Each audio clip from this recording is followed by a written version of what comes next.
Yo, what is going on, everyone? My name is Nick, or the Notorious Fantasy, and in today's video, we are going to be talking about wide receivers in the 2020 NFL draft class. We're going to be talking about what we like about them in Dynasty type of rankings, also redraft. Some of these guys might be a bit sexy this year in 2020. So before we get into it, I would like to introduce Tyler here. Say what's up, Tyler. Hey guys, back on again. Hopefully running backs and quarterback videos have already been out. Check those out. Some high quality content on there. That's a plug. Very, very excited to be back here. Obviously, if you guys don't know of my content, I focus on a lot of rookie film. I focus on a lot of film in general. I think it translates very well into the NFL when looking at rookies. And I think film kind of screams what prospects and what players are. And as far as me and my personal brand, I work with a few different companies and very, very excited to start working with you, Chief. Thank you. Thank you. All right. So let's just get right into it. We're not going to talk for like 8 minutes before we start. We just get right into the video. So coming in at number one, these are Tyler's rankings. Obviously, I'm not too big into figuring out these rookies. I'm a bit of an idiot when it comes to that. So he's going to figure it out. And these are the rankings I'm going to go with. At number one, we got CD Lamb. Why is CD Lamb your number one guy? Very well-rounded, excellent guy in the wide receiver core. Excellent deep route ability, can contest anywhere on the field, wins everywhere on the field. Breaking tackles is his specialty. As far as combine numbers go, post-combine rankings, obviously, want to go ahead and look at the averages for wide receivers. So for the 40 time, 4.49, bench about 15 reps, vertical of 35.84. CD Lamb sits right about around there for all of the averages. 40 time 4.5, vertical 34.5, right there around the average for both of those. Benched 11, not really worried about that strength-wise. Watched the bench, not really a guy you're going to expect to do very well in that. 6'2", 198. So very solid, prototypical wide receiver. But it's what he's able to do with that size that's really screams out how electric he is. Solid receiver, breaks tackles like anyone can. Not like anyone can. I'm so sorry. Just a really, really solid wide receiver. I'm really excited to see what he can do in the NFL level. Yeah, I definitely like Lamb as well. Now, to you, obviously, we're to get more into some guys after this. Is Lamb in a tier of his own, or is he with a couple of guys? I think combine-wise, outside of the measurables, what he was able to do in the wide receiver drills was really outstanding. I think and not just that, but his film also separated him from our number two guy, who I think kind of falls into the second tier, which is tough to say. That's Jerry Jeudy. I think he's a very electric wide receiver in his own right. 2018 was his season, very much declined in 2019. Obviously, more wide receivers were developed around him in Alabama. Not really too worried about that, though. I think he's still a solid wide receiver, ran a 4.45. So, right, again, there, a little bit above the 40 average. Solid speed that we saw generated there. 35 vertical. So, right there, again, around the average. Very, very solid wide receiver. Obviously, 2018 was showing to be a lot more electric for him. But I think as a route runner, it's probably the most clean, probably the cleanest in the class. Very, very great in space. I kind of have him as, and I don't want this to be his comp like as of right now, kind of like a ceiling comp. I have him as comped as to Amari Cooper. Mm-hmm. With the ability of route running being so clean. I think the only thing both of them struggle on is getting off the ball. But once when they do, the route running is so beautiful, and the space they are able to generate and use is absolutely electric. Why I find Jerry Jeudy at my number two. When you were talking about Amari Cooper, do you compare him to being like a guy that's like on and off like Amari Cooper, or no? Do you think he's gonna be more like more reliable than a guy like Amari Cooper, who to me is a guy that is very on and off, week in, week out. He'll blow up 30 fantasy points. Next week he sucks, get you 5. Yeah, I think Jeudy showed that that's kind of what he is as a wide receiver this year. But I think that mainly has to play with the fact that Devonta Smith and Henry Ruggs were also in that Alabama system. I think unlike Amari Cooper, I think you put Jerry Jeudy on a wide receiver core where he is the main guy, I think you'll see some pretty consistent production.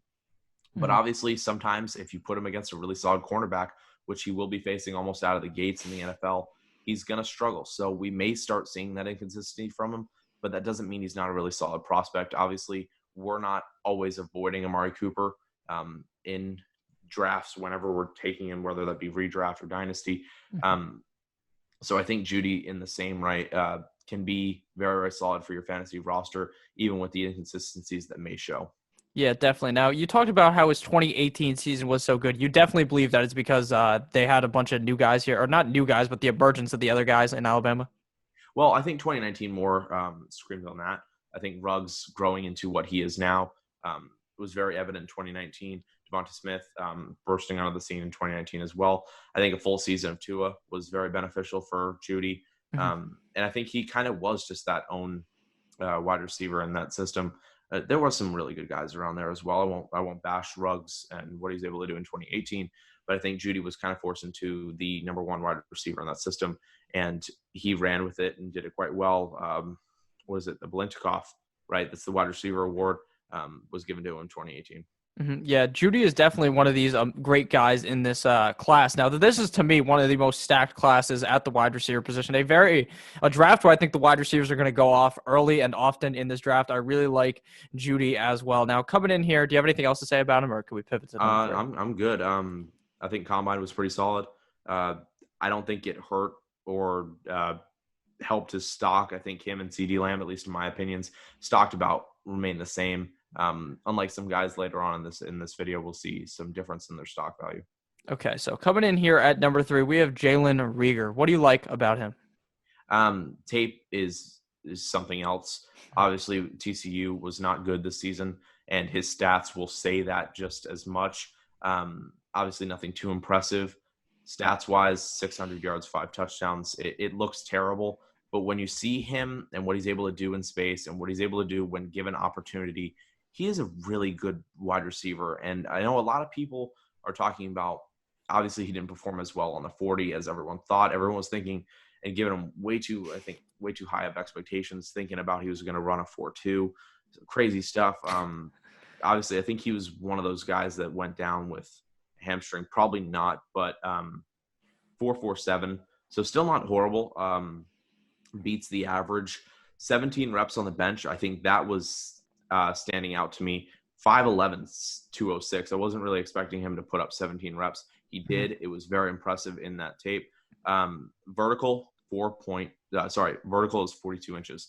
So gets up there. Another thing that was unexpected. I think a lot of people were focused on that 40 time, very much not focused on the other things he was able to do in the combine. The bench and the vertical showed a completely different side that I didn't really see in film, strength and being able to get up for balls as well. Yeah, definitely being able to have that good vertical as well as speed is going to be key for him transitioning into the NFL. Now, do you believe he is also going to be a guy taken in the first 2 rounds? Because I obviously do. I have him in the second round right now. I think a guy later on in this video who we'll talk about being a little bit more one-dimensional. I think Ruggs being I just shouted him out. But I think Rieger being able to be very versatile in what he does helps him a lot. And I think he's going to provide more value than other guys in this class. Definitely. Now, coming in here at number 4, we have a man right here whose name is quite confusing. We have Shenault. What are you liking about this man? I'll give you a little pronunciation. I'm pretty sure it's Laviska Shenault. Laviska. Yeah, just say it a few times fast. Laviska Shenault. No, yeah. So, the only thing that hurts him is his injuries, because outside of that, he's a physical monster. I kind of give him a very, very small, 4-inch shorter Brandon Marshall kind of tape as a ceiling play. Again, want to point that out. What he's able to do physically, dominating cornerbacks is so important. I know we look at it at an NCAA level, and you should be doing this, but how dominant he was shows that it'll translate quite well and be still a main factor of how effective he is as a wide receiver in the NFL. Ran a 4.58, so right there around the 40 time, 17 bench reps, about what I thought he would do physically. Again, this lingering core injury that we're now seeing him have surgery on is going to follow him, at least in getting drafted, which is unfortunate for how talented he is. I think if he can get past this, which I do believe he will, he's going to be quite effective for a team, and Hmm. he's going to be seen as kind of an underrated guy out of the draft, and is going to be looked at as a really talented NFL wide receiver. Okay, so you don't think the fact that he's a walking injury tent kind of guy, you don't think that hurts him at all? Yeah, well, I think I don't think Colorado ever handled the injury correctly. Kind of let it linger for a long time, let him play through it, Hmm. which didn't help him, and now it's popping up once more. So I think you give him the time to kind of let it rest out. Um, the core's going to fix itself. Obviously, I'm not a medical doctor, so I can't give a correct evaluation of it, but I think he'll get past it, and I think he has the physical tools to be a very effective wide receiver. Definitely, I can agree with that. Now on to number 5 here. We have who Mike Me Up called him Titty Boy Higgins, T Higgins. What are you thinking about T Higgins? Yeah, kind of gives me a light Mike Evans vibe. Physical wide receiver, can be anywhere on the field effectively. Um, I really like him. Obviously, he did not participate in the combine. Um, One of the wide receivers that I have in my list that did not. I would have preferred that he did. I would have liked to see what he would have done physically, but he claimed that the reason he didn't was because of he had limited chances to prepare for this, being in the national championship. I think it's a little bit of BS, but I'm not worried too much about it because I still think tape-wise, he's a very solid wide receiver. Yeah, I can definitely agree. Out of Clemson, T. Higgins looks very good on tape. He's one of those guys, like I've said before in some of these videos, you watch that tape, your eyes are nutting visually. It is amazing to watch his tape on YouTube. You can probably easily find it. Don't watch the highlights, though. I don't know if we talked about this before. Don't be watching just the highlights. Watch everything that these guys do because it's interesting to see. I think that Higgins is going to be a great talent in the NFL. Where do you think is Higgins' landing spot in the NFL draft? First round. And yeah, I have him at number 5 on my rankings, but first round kind of guy. Hmm. The physical measurables are going to make him that.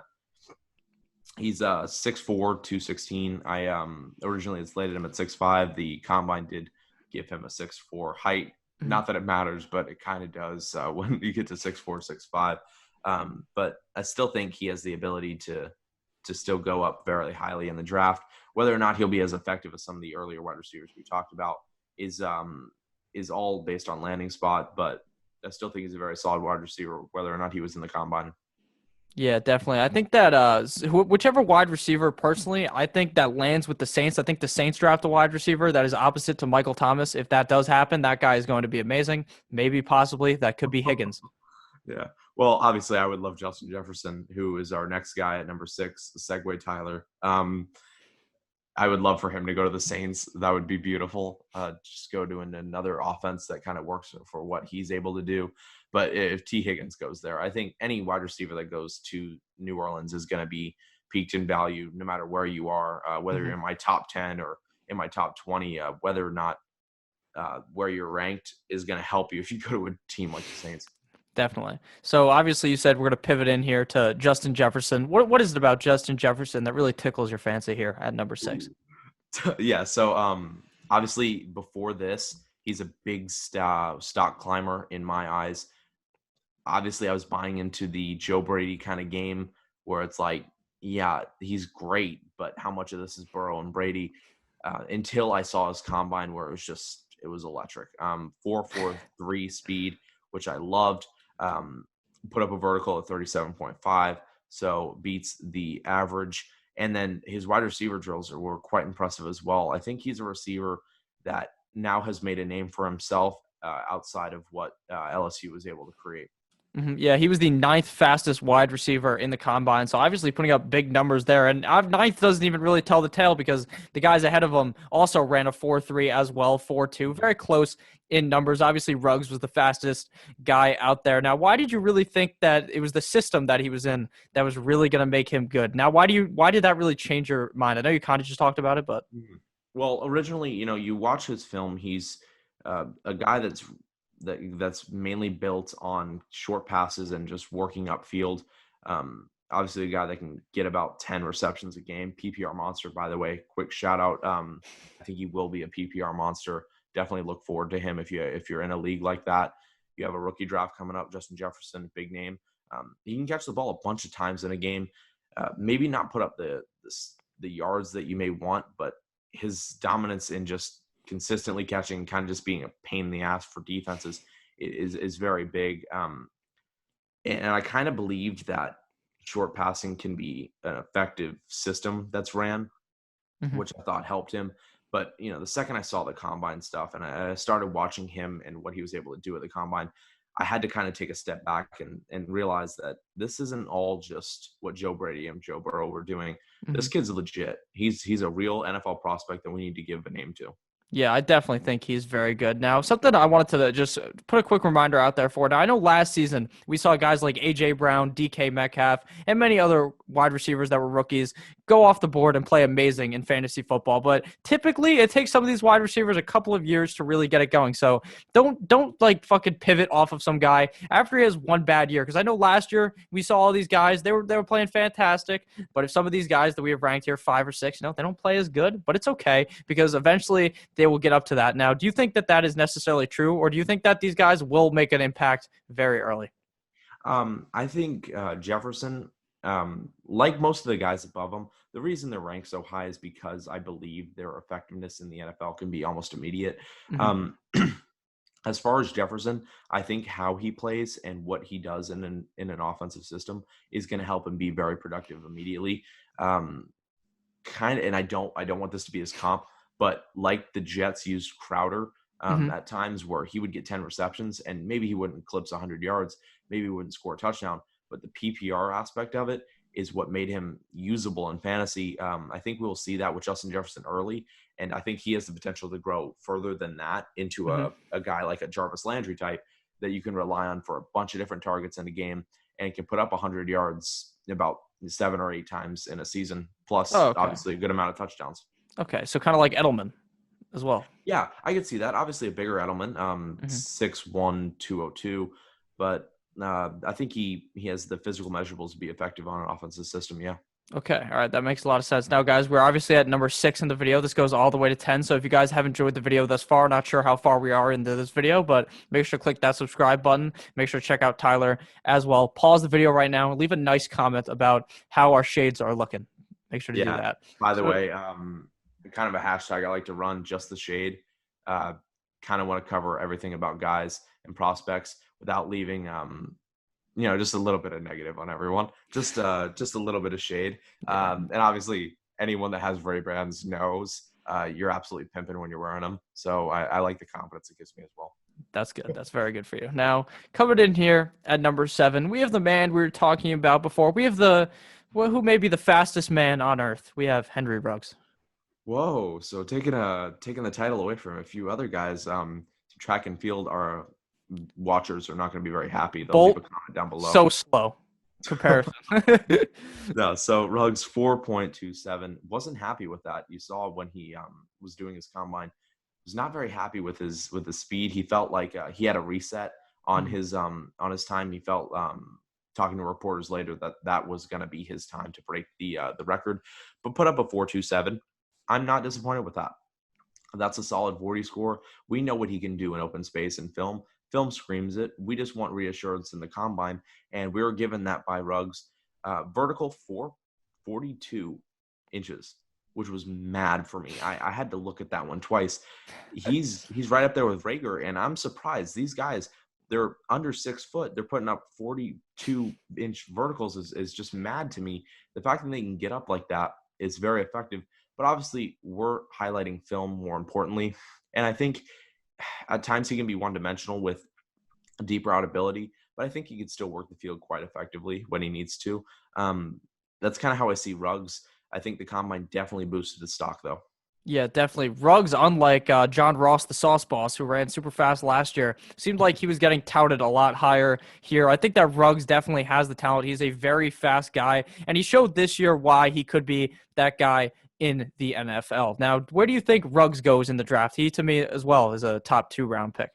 Yeah, and the reason I think we have to say that is because we saw what Mecole Hardman went in the second round last year. Hmm. No one was scouting him as highly as apparently scouts were. And now that we saw that in an example last year and what NFL teams want to do, it helps people like Rieger and Ruggs to jump up in the class into what is it, the draft.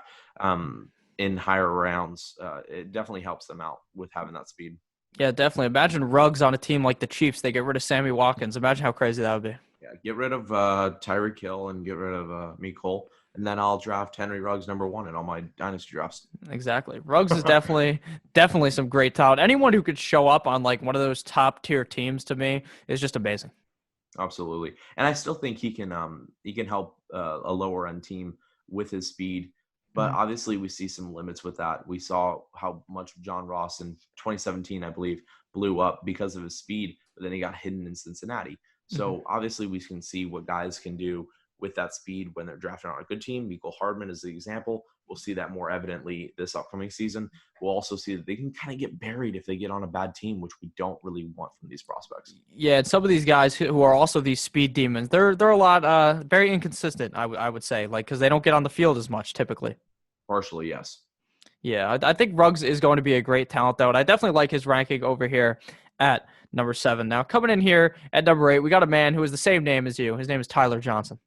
Yeah, so obviously favoring, if you guys watch the running back video, favoring guys with names that circle mine. No, just kidding. Tyler Johnson out of Minnesota, solid wide receiver, kind of hidden in the Big Ten. Did not participate at the combine. I really, really wanted him to. Did not. A few guys did sit out, which is their choice to do. But the combine for a guy like Tyler Johnson would have helped him a little bit. Mhm. Still an effective wide receiver, great hands. I like him as a prospect. All right, that makes a lot of sense. Now, do you think that if he went to the combine, I think you just said it, do you think that would have really helped him out? Well, I think kind of being a little bit more unknown than a guy like if CeeDee Lamb didn't show up to the combine, I don't think anyone would be worried. Jerry Judy the same. Hmm. We know what they are, but I think a Tyler Johnson type could have really helped his stock by showing up because I think he would have had the measurables to help himself. Yeah, I'm not sure if we talked about it in this video, but you guys have to understand that the combine isn't everything for these guys. I know we're talking about the combine stats, but some guys they're better on film than they are in the combine. So to me, I like to weigh both of them. You look at the film, you look at the combine, you put them together because some guys are going to look super fast and on the field they can't do anything, or they look huge. You know, they look like DK Metcalf, but they can't play like DK Metcalf. Yeah, and obviously, the combine again, like you said, isn't everything. We see what guys are mainly through tape. And again, we'll mention this again. We'll scream this to you guys if we need to. Highlight reels are awesome. They're really cool. The music is always really hip. I'm not up with the music. I like 70s rock. I know I'm really lame. Blow Boomer. me up in the comments about that. But you gotta watch real film. Real film will scream what these guys can do. And the combine helps in reassuring that. But it's not everything. But I think for a guy like Tyler Johnson, it would have been important, at least in the scouting eyes, to see what he's able to do when looked at for his physical measurables. I think it would have helped his stock when he's drafted. But outside of that, I think he's more of a third, fourth round kind of wide receiver. All right. Now, the next guy we're going to be talking about here is someone who I've noticed a lot of people are hopping upon the train of this man. A lot of people are riding him to the top. Some people have him up a bit higher than this, but we're going to talk about him here. We got Mims. Why do you got him ranked at number 9? Why are you not riding him all the way to the top like many people are? Yeah. So obviously, like most of these guys, I've watched film on him. I haven't watched the extent that most people have just dove into for the past day or so since all the stats have come out. I still think he's impressive when it comes to the combine stuff. I want to get more into his film before I really get a hard opinion on him. But as for right now, he sits at about 9. I think coming out of the blue, out of nowhere, putting up a 4.38 is very impressive stuff. Pretty fast. Not a lot of guys getting around that average. 16 bench reps, so beats the average again there. 38.5 on the vert, beats that. I think his combine just screamed what he could do potentially for an NFL team. Definitely. I think that he's one of those guys that the people on the player profiler on that website, if you guys use that, that's a very good website. You know, it's not sponsored, so it doesn't really matter, but they're a great website. They have him, his comp is Chris Godwin. Do you see that? I don't know. I mean, again, I feel like before I form a hard opinion on him, I want to collect up some more tape. It's got to be hard to just comp him to Chris Godwin, but the measurables are about there, so I can see why that's generated. Godwin, I'm pretty sure, is about 6'2". He's about 205. Mims ranks up to about 6'3", 207. Speed is about around there. Vertical, I think Mims tops Godwin a little bit, but it's a solid comp when looking at the stats and the raw physical numbers. But as far as film, I again want to form a more hard opinion on him when I can break down more of his film, which shout out will be coming soon on my film channel breakdowns. Okay, check that out, guys. Make sure to check all that stuff out. So now we are approaching towards the end of the video. We're at number 10. We got Edwards. What are you thinking about Edwards? Another guy did not show up to the combine. Kind of hidden behind Deebo Samuel in 2018, 2017 for South Carolina, but wanted to go back for his senior year. Could have came out last year, wanted to go back for a senior year to prove to everyone, even though most people probably had him about the same rank where I have him right now. Last year, went back to South Carolina to prove that he can do it on his own, put up some really solid stat numbers, but not participating at the combine. Again, a guy that I can't really say stock was increased because he didn't. That makes a lot of sense. Do you think that where do you think Edwards goes? What type of a day pick do you think he is? You think he's a guy that goes? I think he's probably outside of the first 2 rounds. Yeah, I agree to that. I don't think he's as highly looked at in the scouting for NFL teams as he is in the fantasy community. I think he's around 4th, 5th round, which is okay for a wide receiver. Obviously, we see that can be devastating for quarterbacks and running backs, at least for immediate value. But for wide receivers, really what you're relying on is camp productivity and how effective they are with the quarterback they're drafted with. Yeah, definitely, as well as the coaching. To me, like some coaches, like they'll be like, oh, I drafted this guy in the 5th round, fuck it, I'm not going to play him because I drafted this other guy in the 1st round. So that's something to worry about. Now, do you have any picks that are like sleepers? Any sleeper type of guys here? I think goodness, I mean, there's a good amount of them. I think in a sense of being like a light version of another prospect we have, I think Van Jefferson from Florida can be like a Justin Jefferson, where he's a possession wide receiver, can be effective PPR format wise, but I don't really think he has the measurables nor the body of work that Justin Jefferson or any of the prospects above him have. Another guy I kind of like, I don't know. It's kind of rough. It's a big class for wide receivers. Kid out of Penn State, Hamler. A lot of people I think he's a little undersized. That may hurt him, but a lot of people think he can be very effective in a lot of different aspects. That's a fair judgment. And I really think that's kind of it. Obviously, there's a lot of solid wide receivers in here, and I don't want to sit down and break down every single one of them. Maybe that could be a video to come, but some very good receivers in this class. These are just our top 10 and what we think about them. Definitely. Now, obviously, this video it's pretty simple. We're just talking about the top 10 guys, like you said. We could go further in depth maybe another time, but thank you, Tyler, for coming on. Obviously, again, it really does mean a lot. So all of his links are going to be in the description down below. His Twitter is on the screen right now, but you click the link down there. It makes it like 9 times easier. Make sure to check out every fucking video that's on your screen right now. Me and Tyler would both really appreciate it. Check out the quarterback video and the running back video. They're both great. They're both amazing. Everything is amazing. So make sure to check out every fucking video. Make sure to have a great rest of your day. Tyler, you got anything here?